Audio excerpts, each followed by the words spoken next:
Hello, I'm Seth for Privacy, and welcome to Season 2, Episode 3 of Opt Out. Opt Out's a show where I sit down with passionate people to learn why privacy matters to them, the tools and techniques they found and leveraged, and where we encourage and inspire others towards personal privacy and data sovereignty. In Season 2, we're taking a look at some of the privacy-preserving tools, FOSS projects, and privacy-focused companies in the space to get a better understanding of what they do well, what their limitations are, and what we all can do to help drive their tools forward. Have you been wondering how you can manage to use Bitcoin privately? This episode, we're going to sit down with Samourai Wallet to chat about their incredible FOSS Bitcoin wallet. Welcome on to Opt Out, Samourai. Thank you for having me, Seth. Really happy to be here.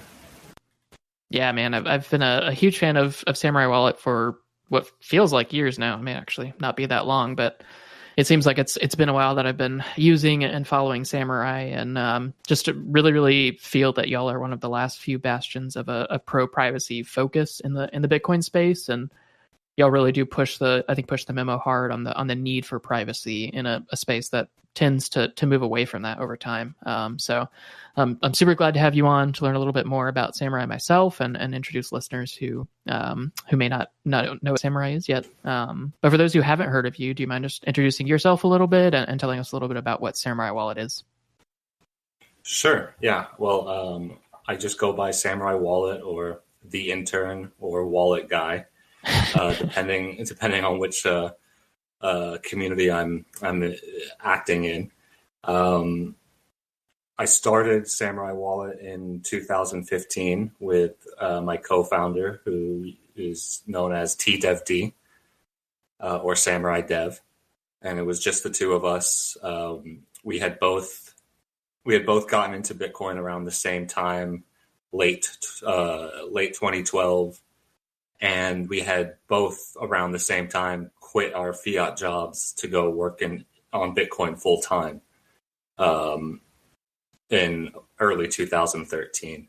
So we were kind of in the space, and we were both interested in the whole idea and user experience and kind of just brave new world of Bitcoin wallets. So we both heavily shared that interest, and in your intro you mentioned, and it's very, it means a lot coming from you that you regard us as one of the last bastions of Bitcoin privacy.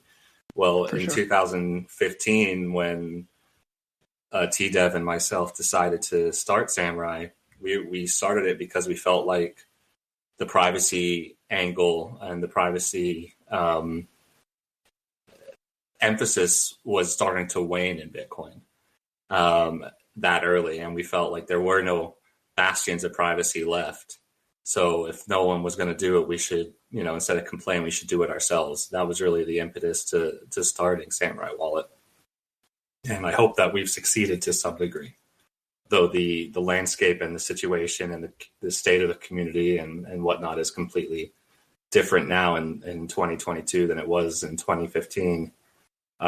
We saw the early signs, and Samourai was very much a response to what we perceived as a lack of emphasis on privacy and the importance of privacy. Yeah, that was very early on in the space, and especially early on to be quitting normal jobs to work in cryptocurrency. Yeah. pretty bold Tell me move. About it. Sure, there's definitely some worries there when you made the jump, but it's awesome to see that you've been able to just persist in that and not have to revert back to a normal job and have been able to make that really work for you. It was definitely it was a risky move, but I wouldn't do it any differently. Let me just put it that way. Yeah, it's definitely when the opportunity is there, it seems like something that is absolutely worth it from the people I talk to who have gotten into the space. Yeah. And you touched on like the focus on Bitcoin privacy that you've had for now 7 years, which is crazy. But what was it that woke you up to the need for personal privacy around that as well? Oh gosh. Well, I think I was just made that way. From very, very early on, I've always been a relatively private person. Even from my family and whatnot, I keep to myself and keep my own information and my own business to myself. Always have. I was always one of those people who, believed that the state, the government, was able to monitor our communications through the internet way before the Snowden revelations.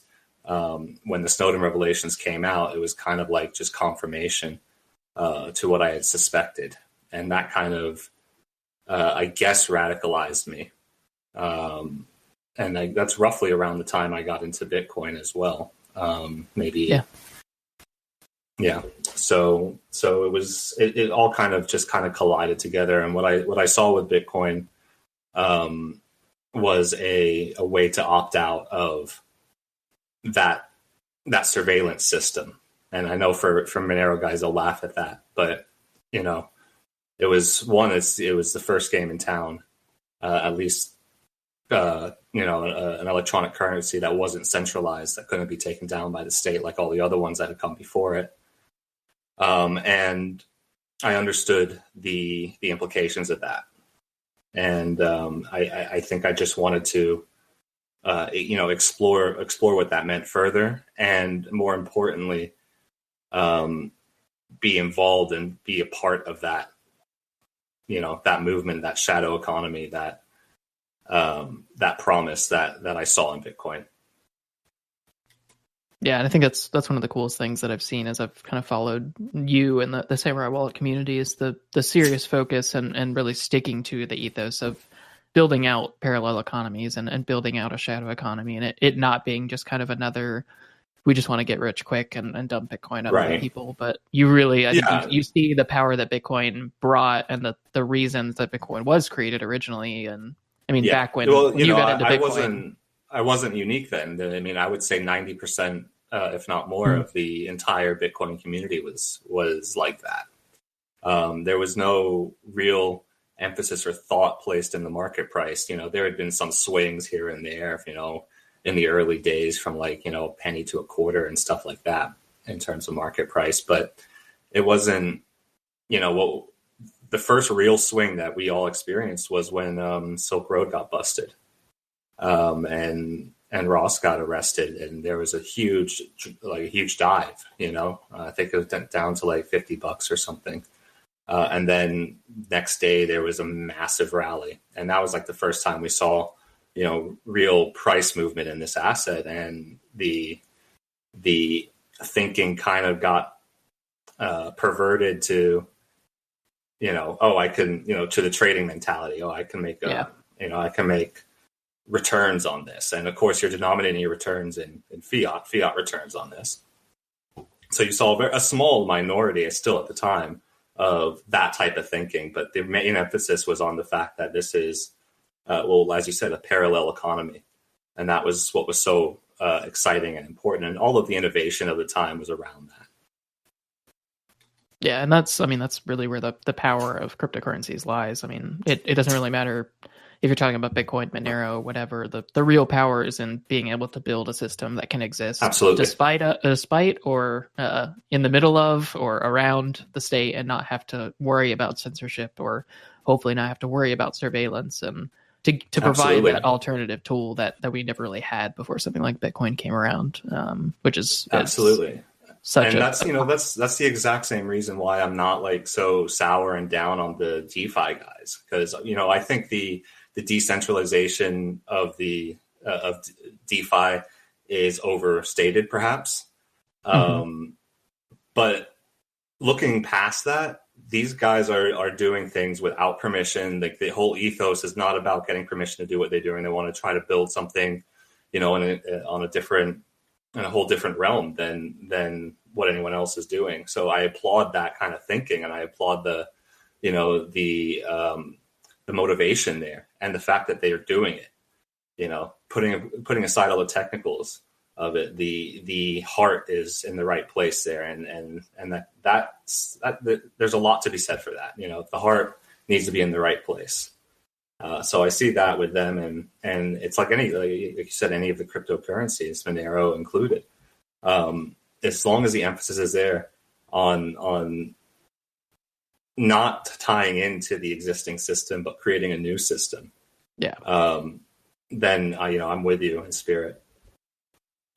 Yeah, I definitely think that's where the most value is and the most opportunity for people to really Absolutely gain kind of quality of life out of what cryptocurrencies can offer, especially things like Bitcoin and Monero. And definitely did not expect you to mention DeFi today. So that was a shocking mention, but I think there's definitely a lot of fascinating stuff that has been done. I mean, just like the rest of the cryptocurrency space, there's obviously a ton of scams and get rich quick schemes as well. But there's some really fascinating things being built out. And like you mentioned, it's not a asking for permission, regulator first kind of situation with a lot. And like I said, I think the decentralized aspect of it is overstated. And that may tend, show to be the downfall of it. Any of these centralized systems that have come way before cryptocurrencies, way before, were captured and shut down because they could be. And that was really the whole innovation of Bitcoin. Hey, you can't shut this down. This is like Liberty Reserve, but you can't send a guy to jail. This is going to be something cool there. So I think hopefully I don't know the tech well enough on Ethereum at all. But hopefully the builders are protecting themselves from that kind of vector of attack. Because if they're successful, then they will be targeted. If they can be, so hopefully they're taking precautions on that and prioritizing building tech in a way that's which is truly decentralized. And if they are, then I think they're doing good work. Yeah. Those people who decide to build things out in a centralized way, or decide to not do things as at least a pseudonym or something like that, definitely do risk either being forced to fold into the existing system or just being shut down entirely. But those people who are doing it right, it's definitely exciting there. And I'd love to kind of jump into Samourai Wallet and start chatting a little bit about it and about just kind of what users can expect from it. And first question is just really, what would you hope that users of Samourai Wallet get from using it? What's kind of the core thing that you're hoping that they get by picking up, downloading Samourai Wallet and starting to use it for Bitcoin? Well, if they install Samourai Wallet and they use it to interact with their Bitcoin, whether that be to store it or spend it, what they will be getting, just based on the defaults that we have, is a experience in Bitcoin where their privacy, as it relates to their on-chain activity, is at least considered by us. And every decision we make in the app, how it functions, what you can and cannot do, all come down to the impact of what you're trying to do on the public blockchain. So they'll. What we hope is that our users will be able to have the peace of mind that if they use the tools as properly, that they're going to have a level of privacy on the Bitcoin network that they won't get with other wallets. Yeah, and I think just like any tool that's built with a focus on privacy, or at least with privacy as a core piece of it, building out those sane defaults and guiding users into the right usage is such an important thing. And I think that's a key feature in Samourai, is that y'all know what some of the serious ways that users can harm their own privacy or cause issues are, and you've built in tools to automatically shift users away from those things and try to prevent that as much as possible. Obviously, a user can still, if they really want to, they can screw things up, but y'all have made it as hard as possible, which is super, super important, and is something that is vital to any good privacy tool, to build out those sane defaults, not assume that every person who comes into using the tool knows the ins and outs of every aspect of it, but make sure that those people who aren't familiar with everything still get really good privacy defaults. So I'd love to see that throughout my use of Samourai and seeing other people onboarded into that. Yeah, exactly, precisely. And you shouldn't be paranoid when you're interacting with your money, right? Like, you shouldn't be sitting there worrying about who's going to be able to peer into your broader finances. And it's an unfortunate reality that it's ezy to trip up in Bitcoin, and to if you're not educated on the matter, if you you don't know what you're doing, then it's possible that you will screw things up along the way.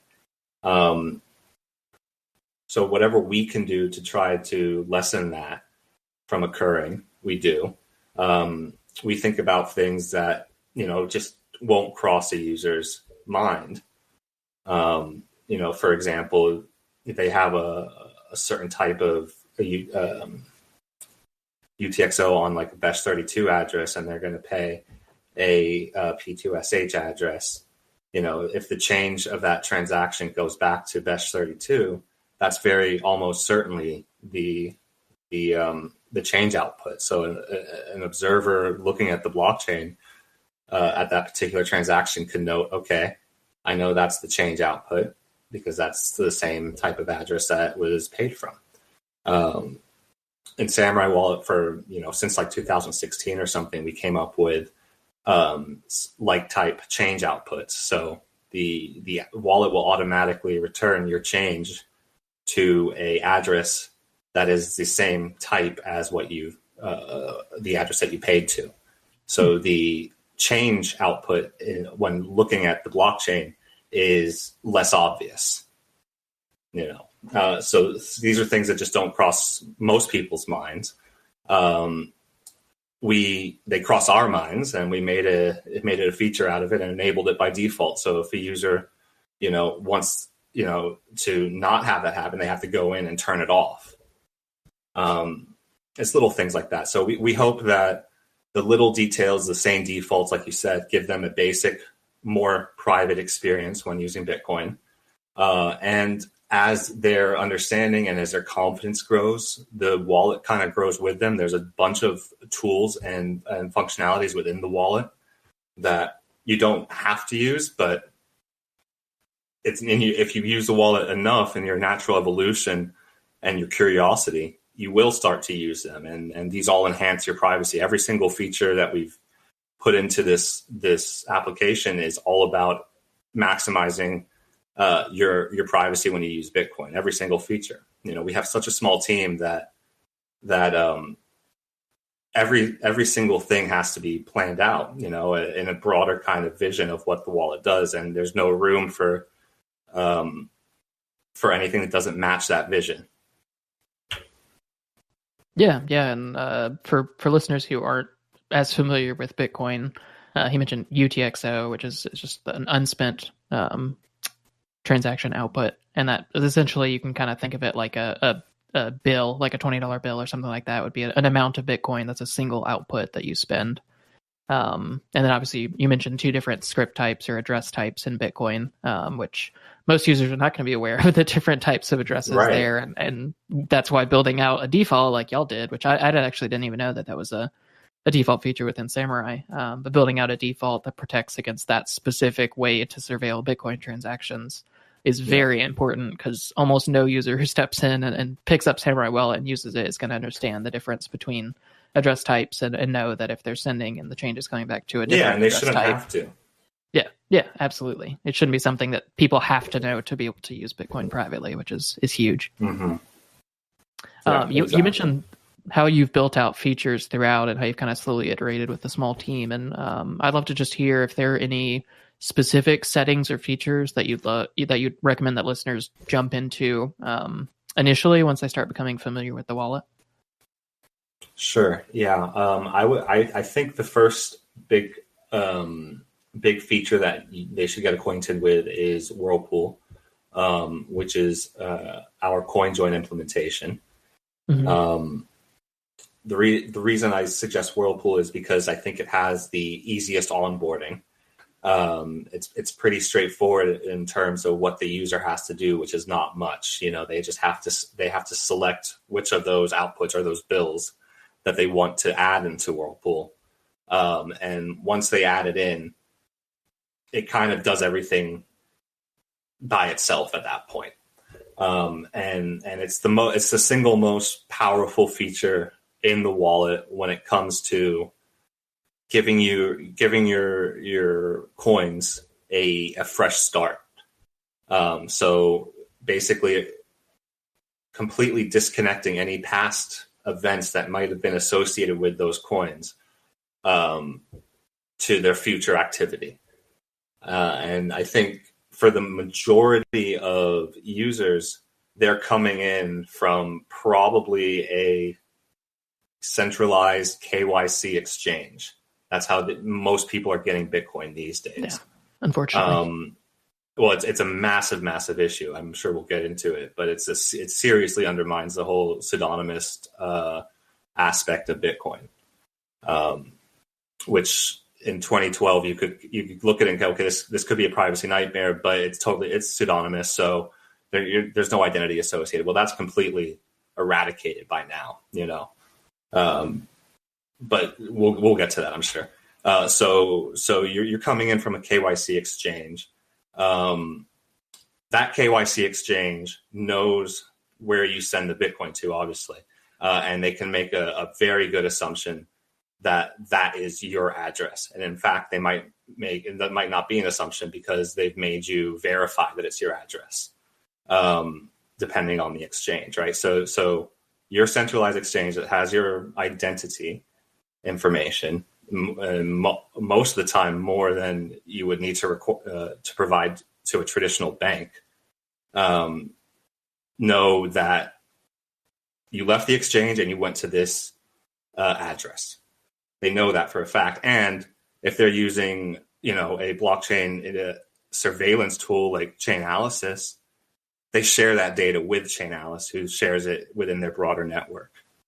So your information is subject to being shared by, companies that you don't have any business with.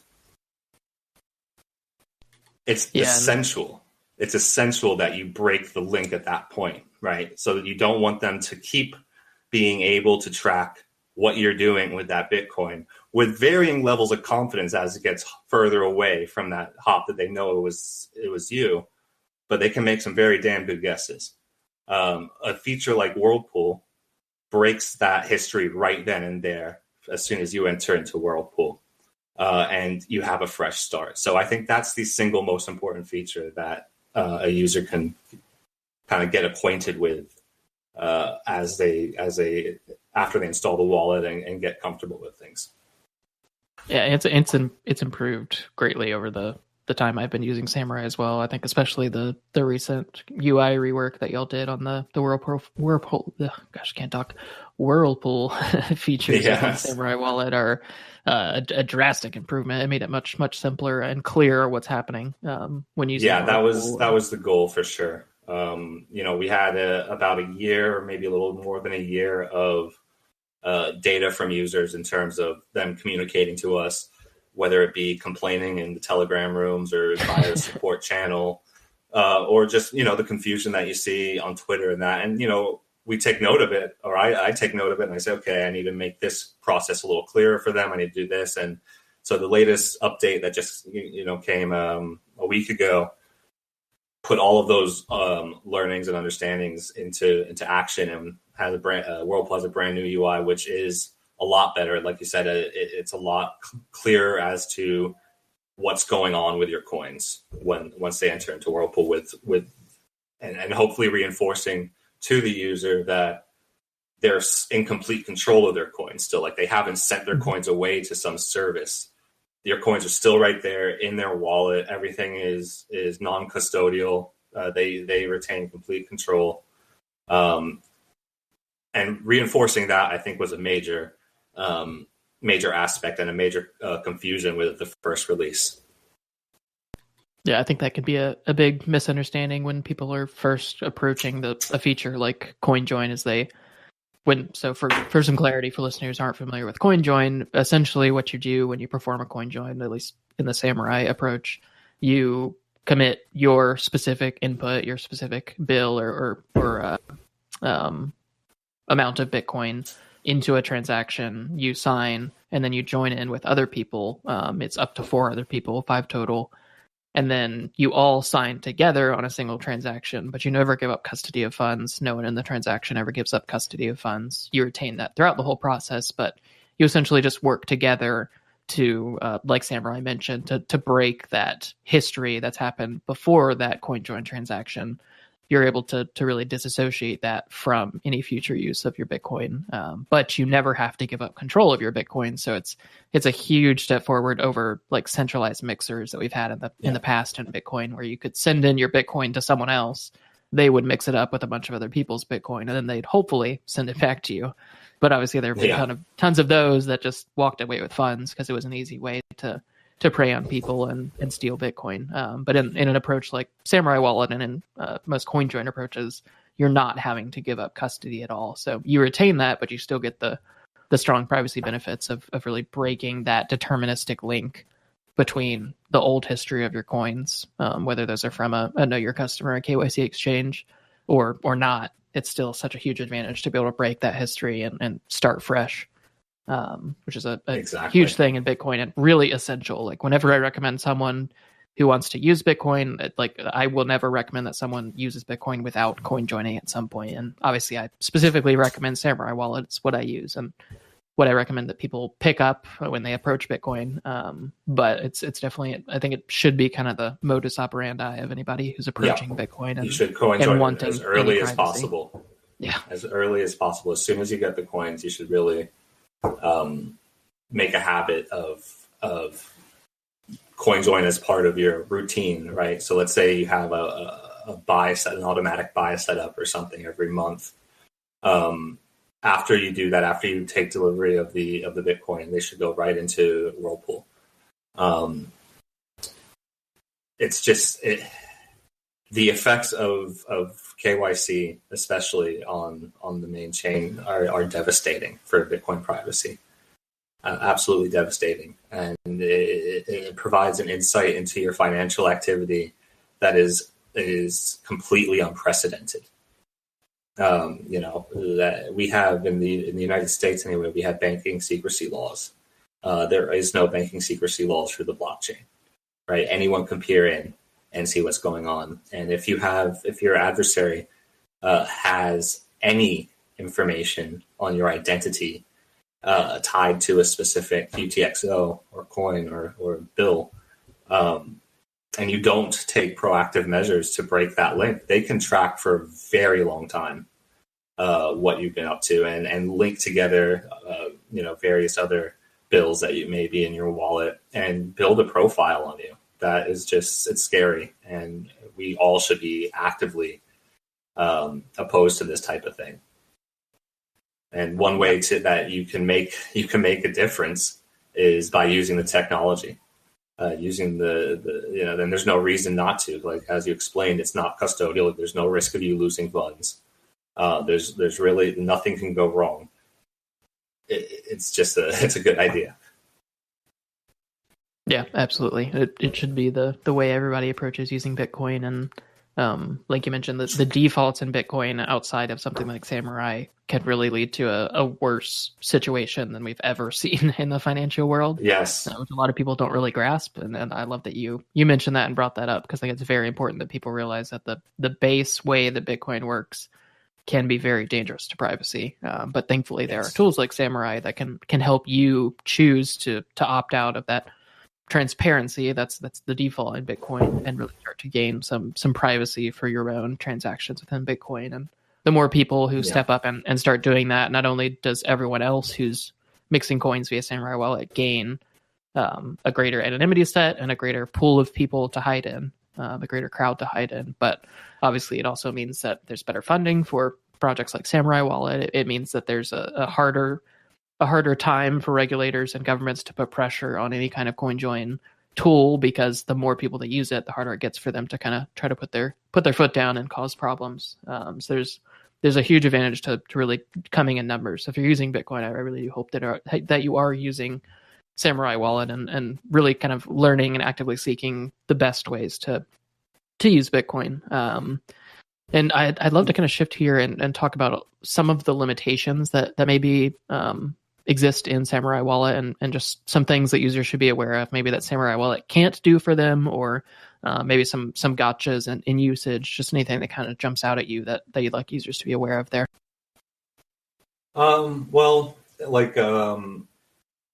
I think the first thing, and it's true for any Bitcoin wallet, not just Samourai Wallet, but any Bitcoin wallet that is not connected to your own Bitcoin node, is connected to someone else's node. So in the case of Samourai Wallet, it's connected to nodes that we operate and host in Iceland, because they traditionally have the best data protection laws, and have a reputation for denying much more powerful governments the ability to snoop on their servers without at least proper court orders, which is not this true for most.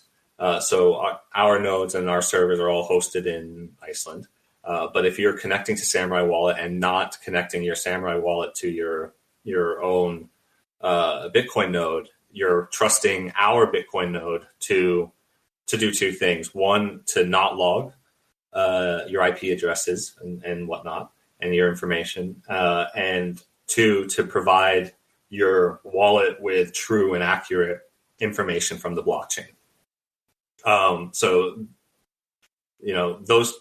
both of those can be mitigated, and we try our best, at least on the first issue of having to trust that our servers aren't logging your IP address. We were the first Bitcoin wallet to build in Tor to the wallet, not rely on a third-party installed app like Warbot or something. Actually build in Tor to the wallet, so a user only has to just flick a button to turn on Tor, and everything gets routed through Tor. So that's a mitigation against from logging, if we were logging, which we do not.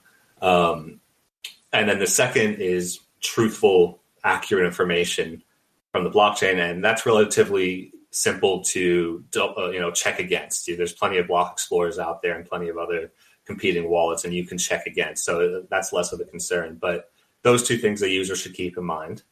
I guess a major limitation is that Samourai Wallet's only available on Android. So if you're an iPhone user, you're kind of shit out of luck there.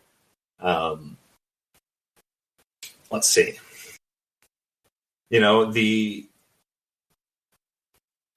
I see a lot of users get confused, especially around when they first join into Whirlpool. One of the most common kind of vague questions we get is, if I add my coins to Whirlpool, they're private now. And it's like, how do you actually answer that question? What do you mean by privacy? Did you get those coins from a KYC source? If so, coin joining won't erase that. That exchange will always know that you bought those coins, and they will share that with your government's tax office. So there's all of those types of situations. Like, just using Samourai Wallet won't magically make your Bitcoins private. You have to do a little bit of work yourself too. But we, like I said already, we do try to implement same defaults, which give them the best shot. I think that's pretty much the big things. Let me know. I mean, you're a user. Yeah. Is there any shortcomings? No, I think those are definitely the key ones that people need to be aware of. I mean, I think the only other one I may mention is just that if a user withdraws from a centralized KYC exchange, Whirlpools, and then sends the funds right back to the same centralized KYC exchange, they're not going to gain privacy. Right. It's going to be clear that those are the same coins. There's some other things just like that, just that you should continue to opt out of KYC exchanges as much as possible, because the key issue, not the only issue, but the key issue with Bitcoin usage is when you're connecting your identity to on-chain transactions, it's extremely dangerous, even if you are taking other steps. So, and that's not something, obviously, that Samourai can prevent. So that's not really a specific thing with Samourai. It's just something that people need to be aware of, and obviously something that you harp on as well. I mean, I definitely think the most kind of divisive and most brought up one is the server hosting. Obviously, y'all host the backend servers for Whirlpool and for the wallets to use by default as well. But you also provide a way for users to actually self-host that as well. Do you mind talking a little bit about Dojo and ways that people can actually remove that limitation and not have to worry about you providing good information or you logging activity? Absolutely. Kind of do it themselves. Yeah, absolutely. So we created a backend server that sits on top of Bitcoin Core.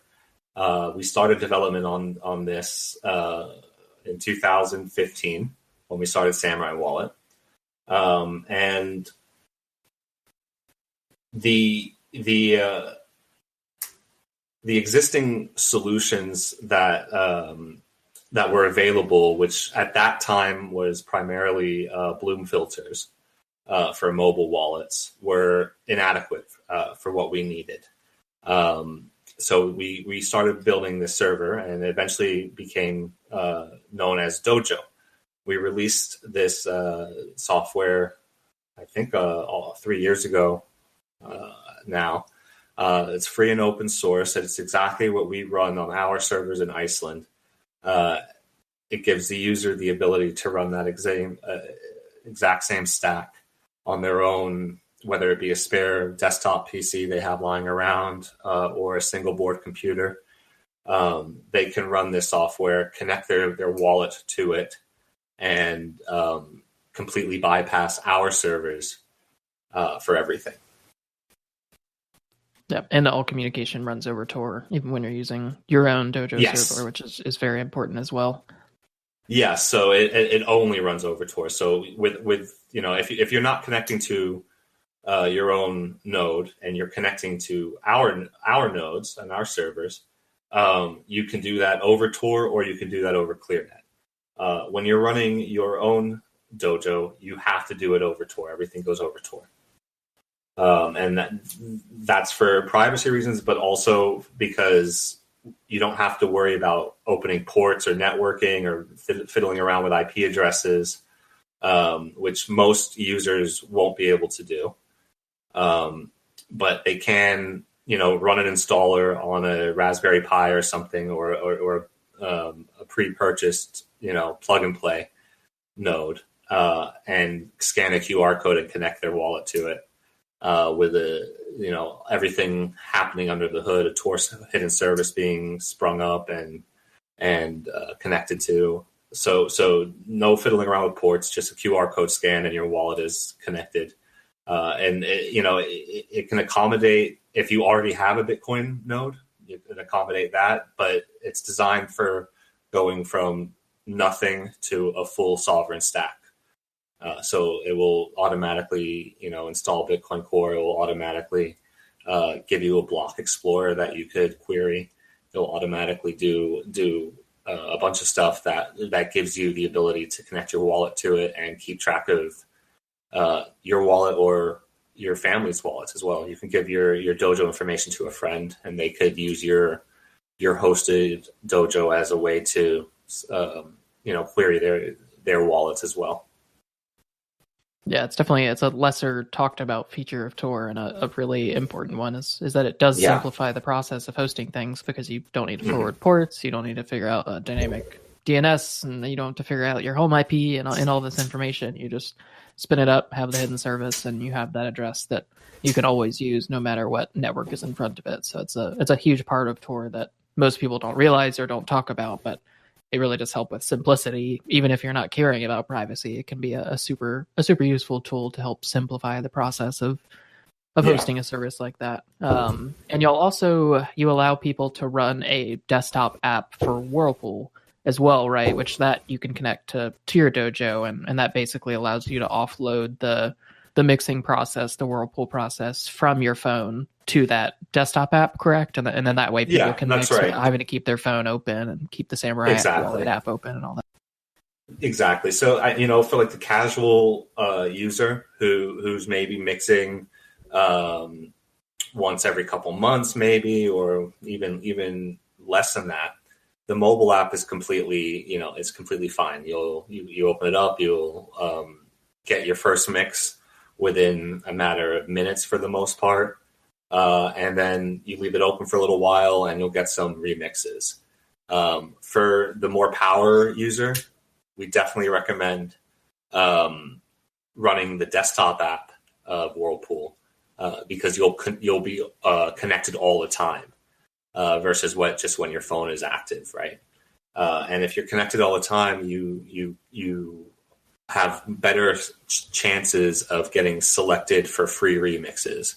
So we didn't really touch on how Whirlpool works too much, and we don't want to get too technical, But one of the important aspects of Whirlpool and the architectural decision of Whirlpool is that remixing. So you've mixed one time, and now you have a new bill, right, of your coins. Remixing should always be free to incentivize people to, one, do it, and two, to keep their coins in the pool for as long as they can. More remixes you're involved in, the greater your anonymity set. But it's a kind of a quirky and unintuitive feature of the way it's architected, is that even if you're not included in that mix, that particular remix transaction, you still benefit from that remix transaction that you weren't a part of, because your bill is indistinguishable from the bills in that remix. So there's a probability or a possibility that you were the person in that remix when you're looking at the entire anonymity set. So even just keeping your coins in the pool there, you're benefiting. But by getting these remixes, you're benefiting even more. So the desktop app allows you to get more remixes just because you're connected more reliably and for a longer period of time. Yeah, I think it's a really nice feature and something I've used heavily. And like you mentioned, like, you get good privacy from the initial mix, but it's a great way to get additional privacy and just kind of slowly build that privacy over time, keep the privacy fresh by remixing for free. It doesn't cost you anything. Again, it's non-custodial, just like all the other mixing.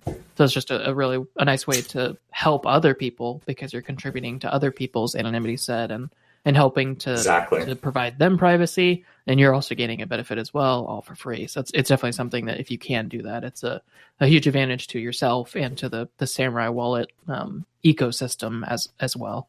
So super important that people do jump into that if they can. Obviously, you don't have to do that. You can just mix once and call it a day, but remixing is a great feature, and I love the approach that's been taken there. I think it's a great way to build out incentives around mixing and really incentivizing people to increase the liquidity of those people who are wanting to mix in pools. Yep. Let's take a quick break from this episode to chat about the sponsors of Opt-out, Cake Wallet and Local Monero.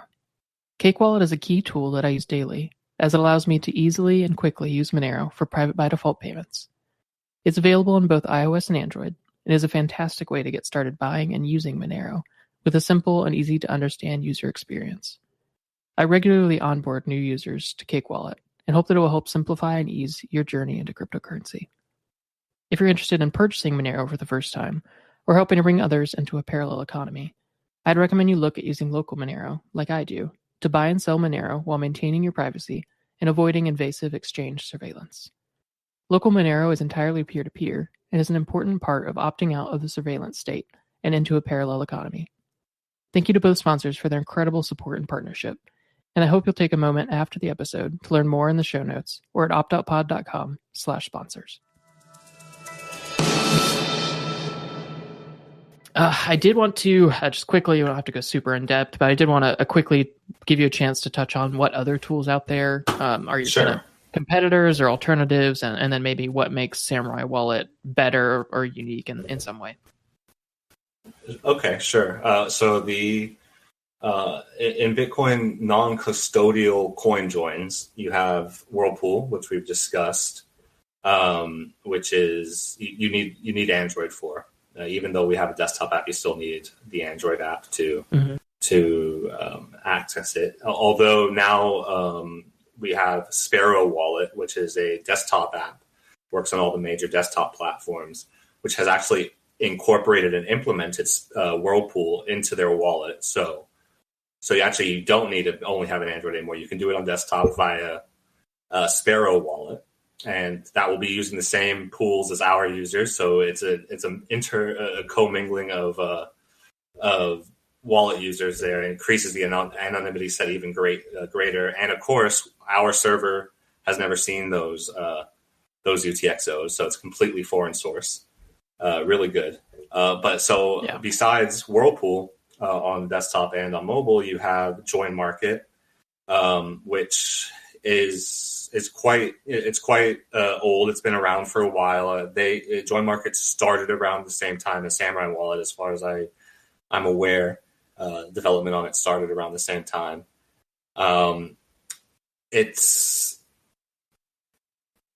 We've done an in-depth analysis on I say analysis, but we actually broke it on Join Market.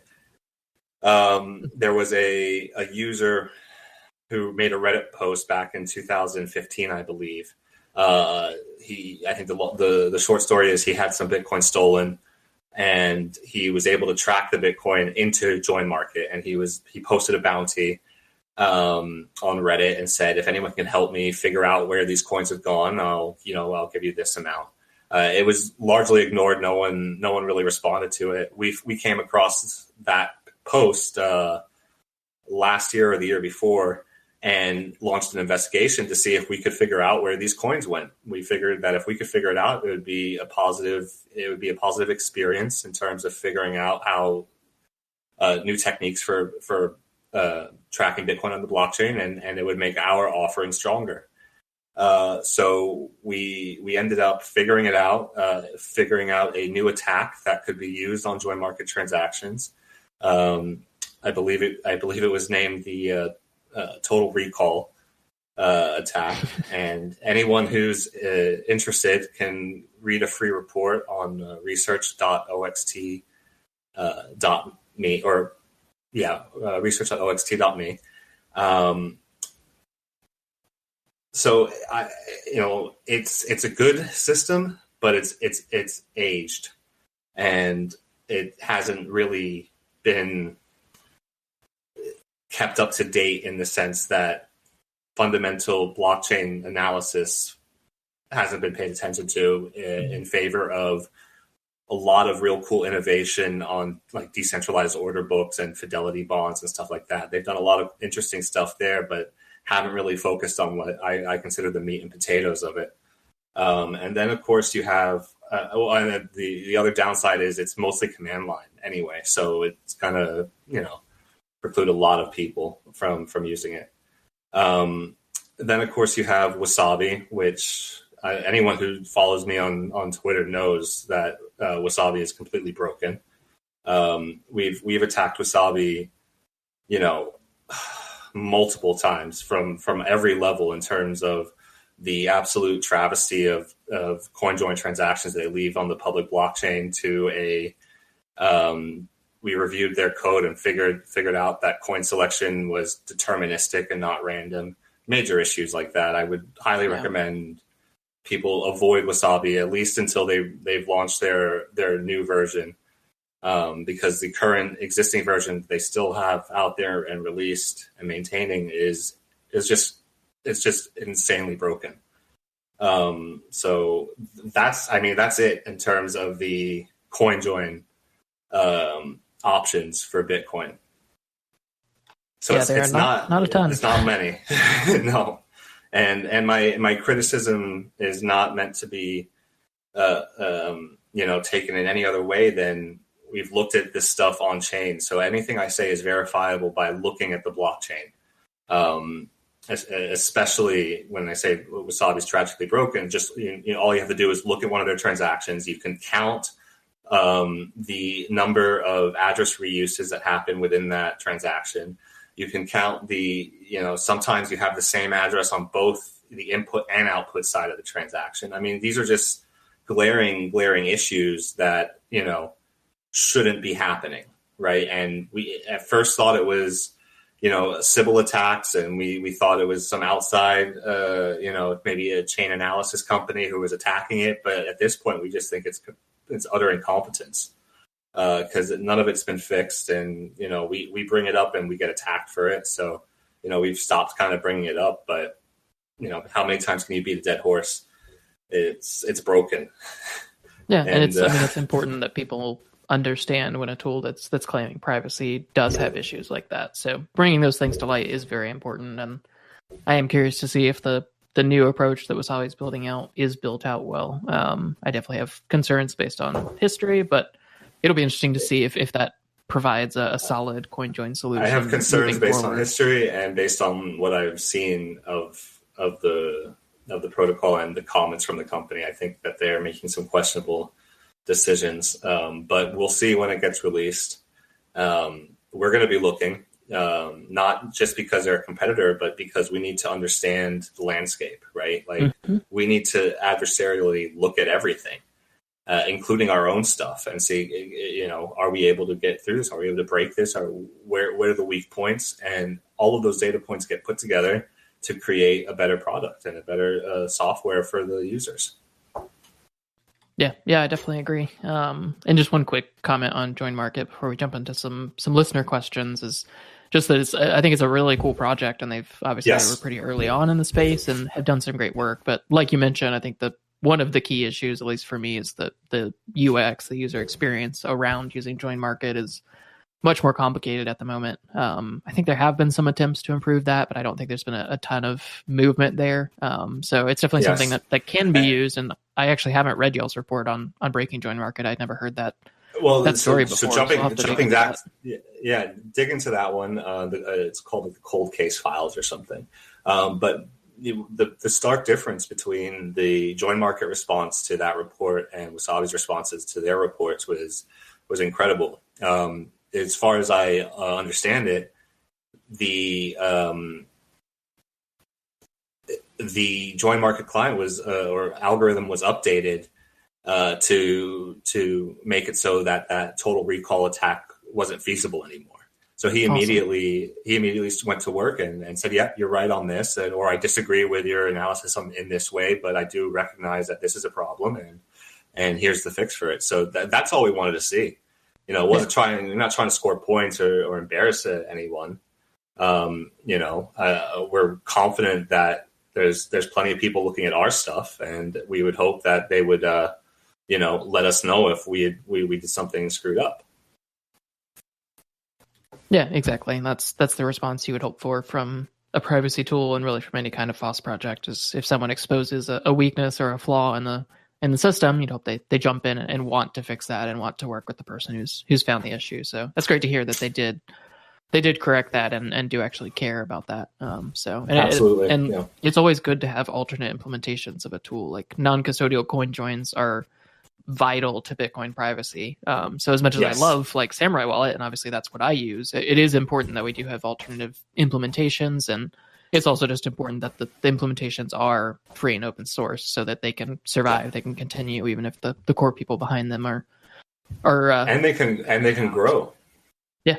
Like we saw with Craig and Sparrow Wallet, he didn't ask for permission, he implemented it because it's all free and open source, and he could have hosted his own competing coordinator if he wanted to.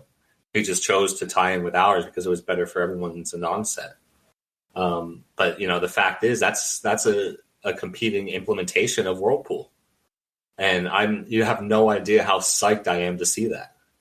Yeah, it was absolutely amazing to see that was released, and that he was willing to integrate that first of all, and then did it very successfully. And I think it was important that he chose to latch on to the existing mixing liquidity in Samourai. I'll definitely need to get him onto the show and chat about Sparrow. Absolutely. There's a ton of awesome stuff happening there, and it's great to see more people jump on the bandwagon and see the need for privacy, and not only see it, but really take aggressive action to do it with or without permission.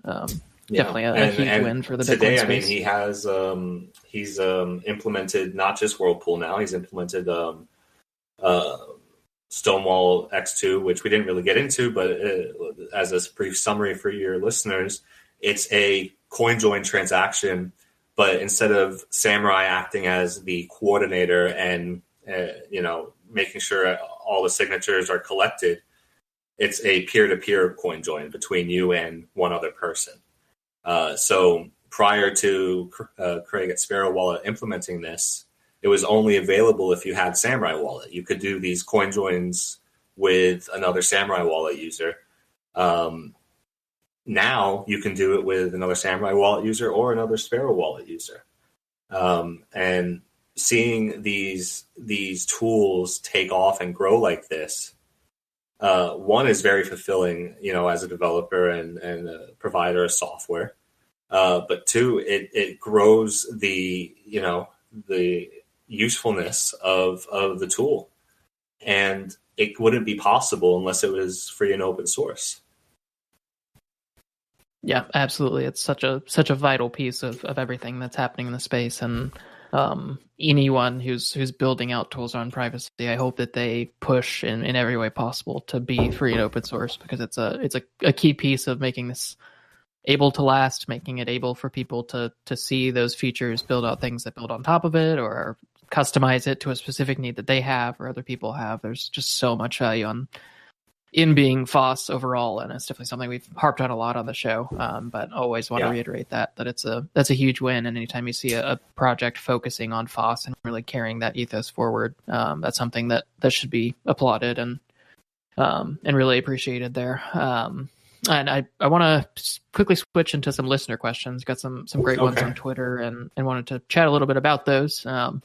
The first one is one that is kind of near and dear to my heart, because I've focused on it a little bit and collected some data on it, and we've touched on it a little bit with kind of KYC exchange usage, but it was basically just, do you see any issues due to blacklisting or censorship of users who are opting for more privacy on Bitcoin via a tool like Samourai? Because obviously when you use Samourai Wallet, when you mix, it's something that you're choosing to do kind of outside of the default in Bitcoin. Have you seen any issues around blacklisting coins or issues with KYC exchanges or anything like that when people do choose to gain more privacy on Bitcoin via Samourai? Broadly, no. So we do our own internal testing on some of the larger centralized exchanges, where we'll send over a freshly mixed post-mix UTXO directly from post-mix account, right? So one hop backwards is the mixed transaction, and we're doing that to test and see if we get a letter or an email or our account gets shut down. And we've been doing that since the start of Whirlpool, and to date, none of the large centralized exchanges have cared. We have seen reports from some users on the smaller KYC exchanges, and we're talking like real small, who seem to be over complying for whatever reason that they believe it to be advantageous for them to do. Maybe they want a banking license in New York, or they want the bit license, in New York, and so they go above and beyond what they are required to do. Maybe we've seen one or two reports about that. But for the larger exchanges, we don't see any kind of prejudice against CoinJoin UTXOs or Whirlpool UTXOs, because currently they're not looking for fingerprints of odd transactions, for example. Mm-hmm. They're looking for proximity to sanctioned activity, whether that be darknet markets, ransomware, anything, in some cases, gambling or pornography. So anything that's against their terms of service or is sanctioned, or OFAC sanctioned address. So they're looking for proximity to one of those clusters. If you have a good CoinJoin implementation, like I believe Whirlpool to be, there should be absolutely zero proximity to anything, right? The history is completely fresh. Mm-hmm. We've seen poorly built CoinJoin implementations, as have been referenced already on this podcast, that had a serious problem with centralized exchange accounts getting shut down. We put that down to the fact that the composition of these CoinJoins is so poor that there is a connection, a proximity to sanctioned addresses or sanctioned activity, even after you've done the CoinJoin in these implementations. So it's not an issue with CoinJoin, it's an issue with the implementation that leaves a certain amount of taint or proximity to something that the centralized exchange would object to. So we haven't really seen it with Whirlpool. We've seen it with some other CoinJoin transactions, but we don't believe it's because of CoinJoin. Certainly, legally speaking, There's nothing illegal about using a technology like CoinJoin. It's completely legal, at least in the U.S. and most of Europe, I would say.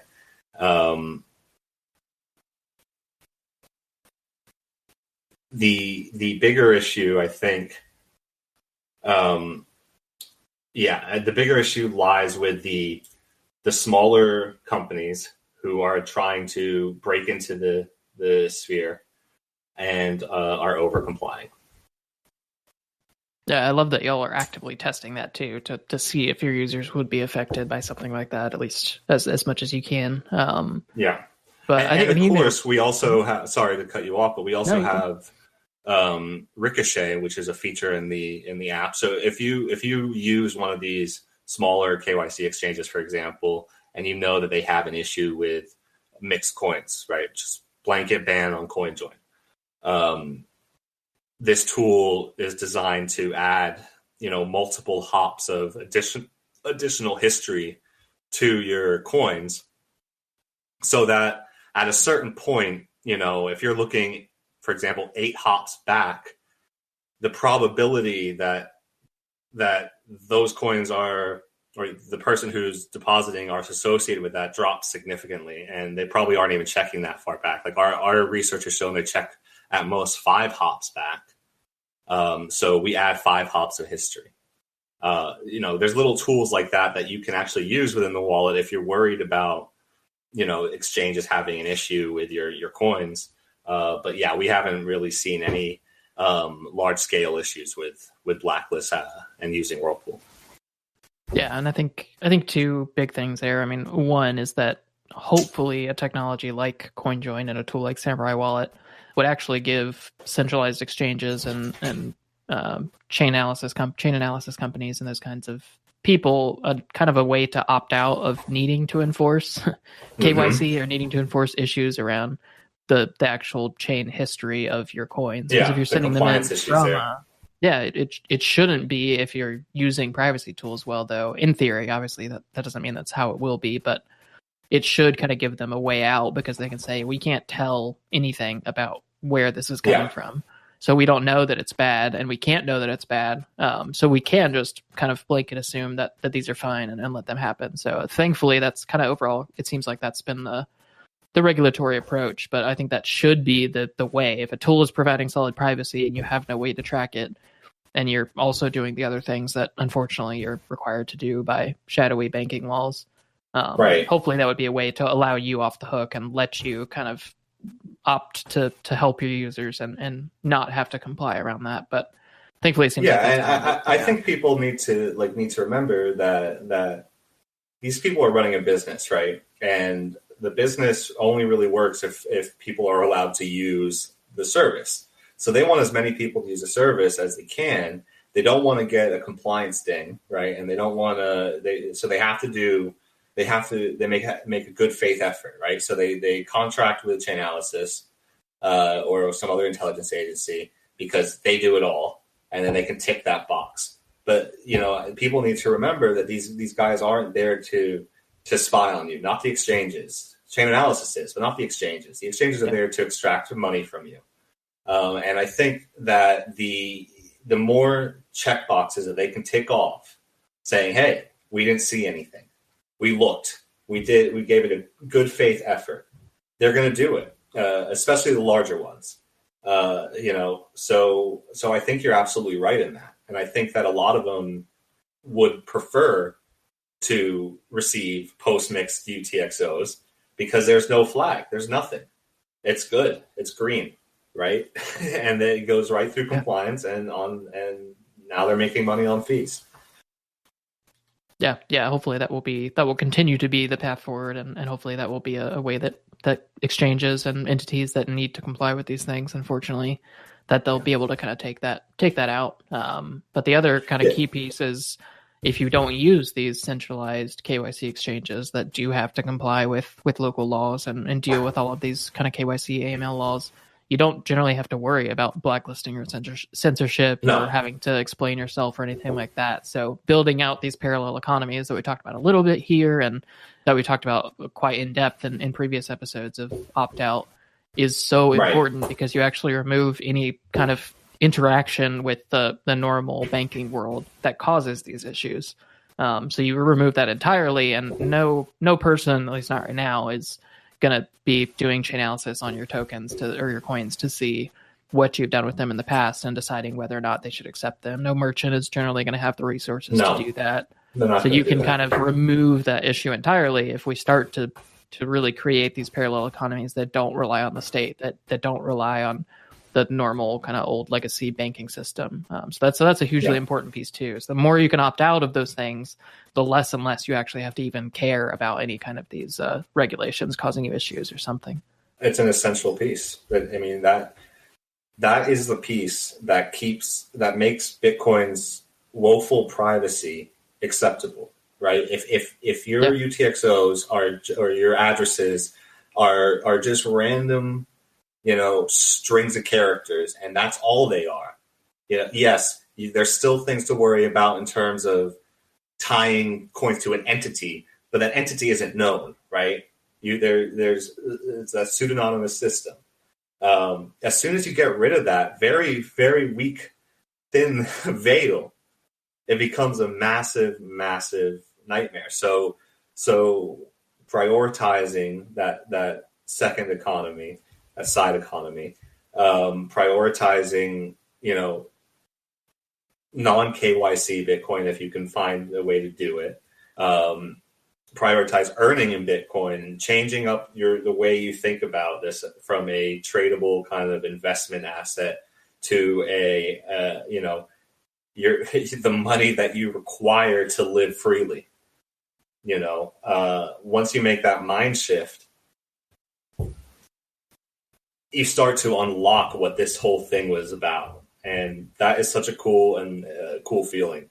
And I think it's actually one of the reasons why we have such passionate users, because they come in, they're into Bitcoin, they're into this, they kind of get the idea, but not really 100% yet. And as I start using the software, as I start hanging out in the community, as they start chatting and talking and learning, their mind is opened to what this really is and how subversive this technology actually is. Mm-hmm. It's not a Wall Street investment. It's not, a number go up, get rich quick thing. This is a fundamental change to, not even a change, it's a fundamental increase in the potential for freedom. If we seize it, or it's a massive, massive nightmare to human freedom. We haven't figured it out yet, which way that it's going to go. But but you can take steps. Yeah, exactly. And that fragile pseudonymity that Bitcoin does provide isn't nearly as much of an issue if we build out these parallel economies. If you're a part of a circular economy and like you said, earning Bitcoin, spending Bitcoin, using it directly with people rather than having to rely on these kind of state systems. So it's a huge part, and it really does alleviate a lot of the privacy concerns. It's still not ideal, but it really can alleviate most of the issues there, along with using privacy tools like Samourai Wallet. Yeah. Another, I think, interesting listener question that we got was someone was curious to see if you've had kind of an increase in adoption of Samourai Wallet, and if you've seen just kind of generally an increase in a privacy focused community that's been building up recently. It wasn't like a time frame, but maybe just kind of recently. How have you seen things going with adoption of Samourai and the privacy community generally? So with the adoption of Samourai, we've seen growth every year since 2015. So it grows and gets bigger every year. We have more users, more usage. So on that front, I think it's very positive. Sometimes it's easy to get down on the broader state of the community in terms of the privacy community, but that's the story since forever. The privacy community is a niche community, right? Because the mass market, they enjoy all of the benefits that the privacy community have achieved, whether it's the privacy community of the old cypherpunks, whether it's the encryption guys, whether there's all sorts of benefits that the common folk are benefiting from without being in the privacy community themselves, right? They don't know they're a part of the privacy community. They just enjoy those fruits. So it's a niche community. Our community grows, and I think that the passion level in our community is really great. We have a very passionate base, and these are people who care. They really do care, and they not only care, they rely on it. They rely on the software and on the technical innovations that come to either, to run their lives, to pay for their stuff, to run their businesses, whatever they may be. And that's a cool thing. It's more than just people who have installed the app and maybe open it up every once in a while to check things out. These are real active members of the shadow economy. And that's what makes it kind of a cool place to hang out. I think overall people do want privacy, whether they're in the niche or not. So it's a market that will only grow, especially as cryptocurrencies gain more popularity. Yeah, I love that you mentioned earlier too, just that when people are joining the community around Samurai, like they're generally getting kind of converted to a privacy mindset and starting to understand the value in circular economies and parallel economies, and there's so much power in the actual community that's around a tool like Samourai Wallet, and that's around a group of people who have a core ethos that is so vital, like the Samourai Wallet team has, obviously that you have, and like the community around that's formed around Samourai has, and that only continues to grow as more people get pulled in and they start talking to people and they get support from people, and there's so much value there. So I've loved to see the community around Samourai Wallet grow, and a lot of the reason why I am where I'm at with privacy and why I care about these things is because of people who are actually in the Samourai Wallet community. There's a lot of my background and history that actually comes from that. So there's so many people who've had a huge influence on me from that community. So there's so much power there, often beyond the actual tool that's being used. But the communities that form around them are awesome. And I've loved to see the Samourai Wallet one just really continue to grow and thrive and continue to teach other people about what really is important and what Bitcoin really can be. Well, thank you very much. Yeah, I mean, it's all been organic. That's what's so cool about it. I started the Telegram because I was seriously worried that Twitter was gonna ban my account, because I had said it was when I defended the rights of neo-Nazis to transact on Twitter. It was it caused such a shitstorm. And it was, I don't remember what year it was. It must have been like 2017 or 2018. Caused such a shitstorm that I was really worried that they were going to nuke my account. So I set up the Telegram as just a place where I could post, announcements, updates, and whatever I use Twitter for. And it just grew very naturally from there. And some great personalities have surfaced and made themselves known. And Diverter springs to mind with his Mining for the Streets guide that really kicked off home mining, that inspired Econo Alchemist, who's also in the community, to do his home mining guide. So it's really, and then of course you have Max, who's gotten to the privacy phone, Calyx OS, like all these things that have sprung up organically from that group. It's just been so cool to watch. And I wish I could take credit for it, but I can't. It was a natural thing, and it was great. Yeah, there's 3,000 people in that Telegram room right now. I just checked, so it's awesome to see how big that has grown and how it really is just it's a grassroots thing. Like there's no marketing team, nothing like that. That's kind of inorganically building that up. So grassroots. There's definitely no marketing team. I think any marketing team would either quit or refuse to work with us. It's a very small team. I'm the guy on Twitter.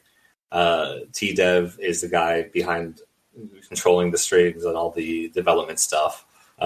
We have a couple core contributors and some other contributors that contribute when they can, and it's very small. It's one of the issues that we've had is since we started, even when it was just me and T-Dev, we were putting out like a lot. We were basically not sleeping. You know, we would have a couple hours of sleep a night, and we did that for 2 or 3 years, just pushing out these ideas and trying to get the wallet to a state where it was like feature complete in the terms of what we had envisioned for it. Like when we sat at the pub that day and just like, you know, discussed what we wanted us to do.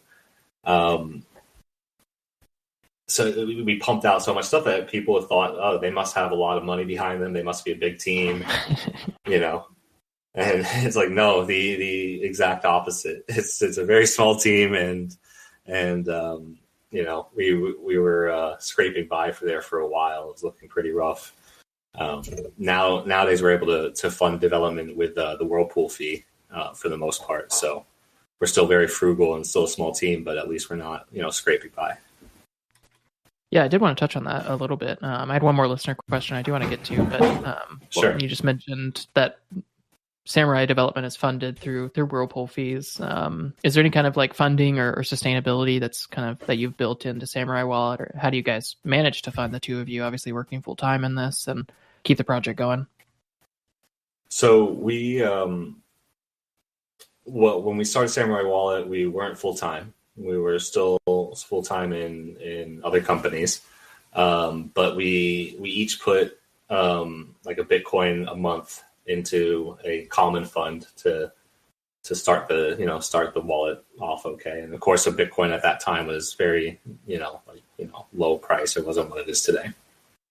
By the time we were able to go full time, and we took very, very, very modest salaries so that we could keep those Bitcoins that we had saved up for paying for servers and stuff like that. We got some small investments from like-minded individuals who were into what we were doing. And those guys really are the real MVPs. I think back on it and I was like, what crazy risk these guys took on. A wallet company, completely unproven. It was completely questionable whether a wallet could even monetize at that time. And they didn't care about that. They just wanted to see this technology reach the market. And so we got some investment from like-minded individuals. And since then, we took investment in 2019 from a publicly traded company in Canada. So that was like our first, outside the scope of the, individual, investor. And that was Cypherpunk Holdings. And they had, I met with them, I chatted with them. I made sure that we were on the same ideological wavelength, and I felt comfortable doing it. And we were able to hire some people and really push development further. And that's when we were able to finally wrap up, Whirlpool, finally able to wrap up Dojo and get it out to a wider a public audience. And just at the end of 2021, we took on another infusion from 1031 Ventures, which is a Bitcoin-only VC fund that, again, met with the guys, talked to them, made sure that we were on the same wavelength in what we're trying to do. That's going to be able to hopefully allow us to expand a little bit more, hire another developer, and be able to continue pushing out stuff for the foreseeable future.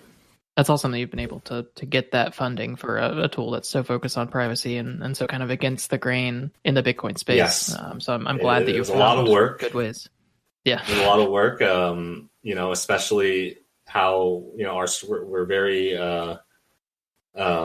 we're structured in a very non-traditional way. We completely some of our investors don't even know our names. So there was a lot of barriers to a traditional kind of investment environment. It just wasn't going to happen, so the people that were attracted to us, there's something wrong with them as well. Just like there's something wrong with us. Let's just say it like that, they're built different, and that's the most important thing when you take on investment, is that you guys are aligned ideologically.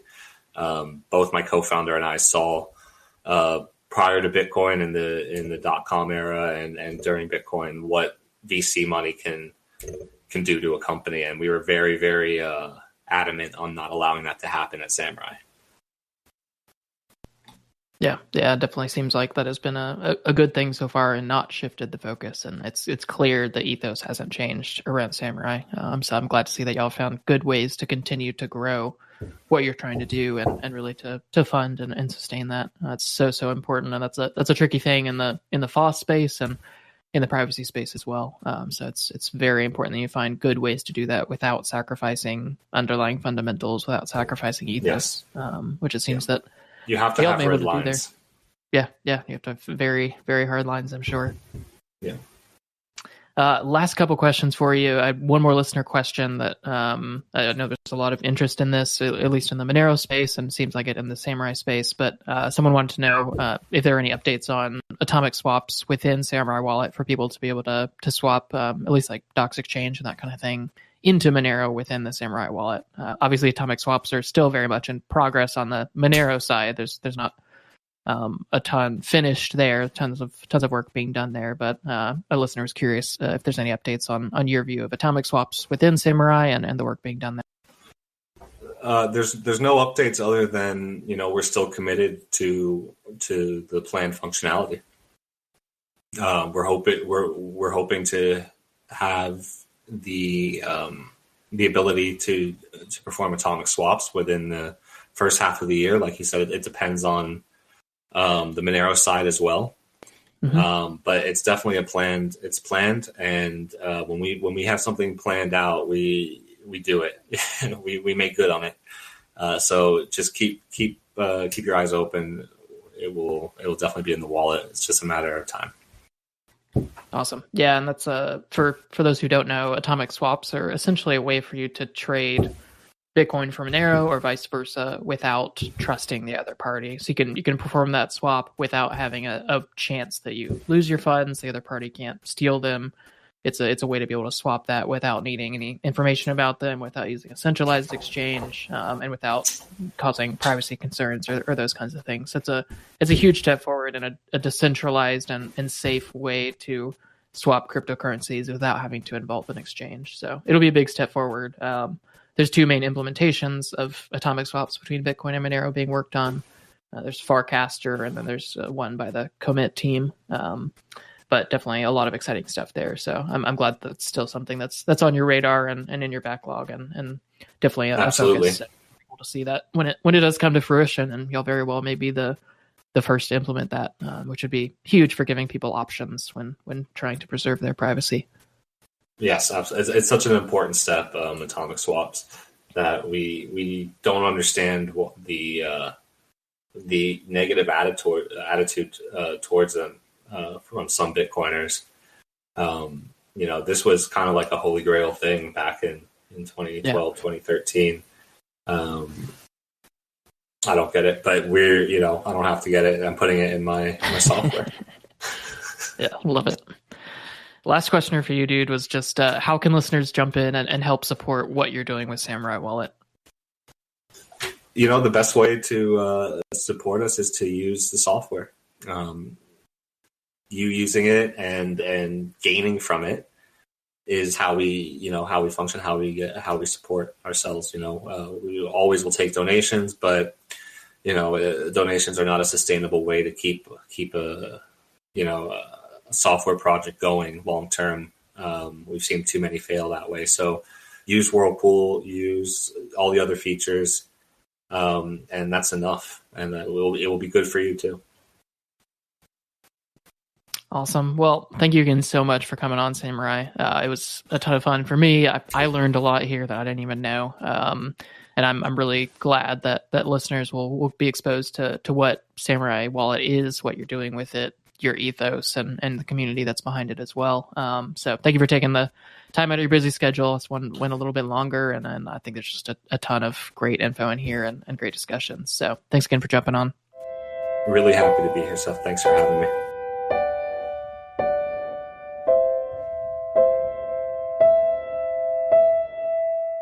Thanks for listening, and I hope you enjoyed this episode of Opt Out. If you did, please take a moment and subscribe to the podcast, or if you're already subscribed, share it with one friend or family member this week. As always, you can check out the link to the guest content and contact info, as well as links to all of the tools we discussed in today's episode. Now get out there and opt out this week.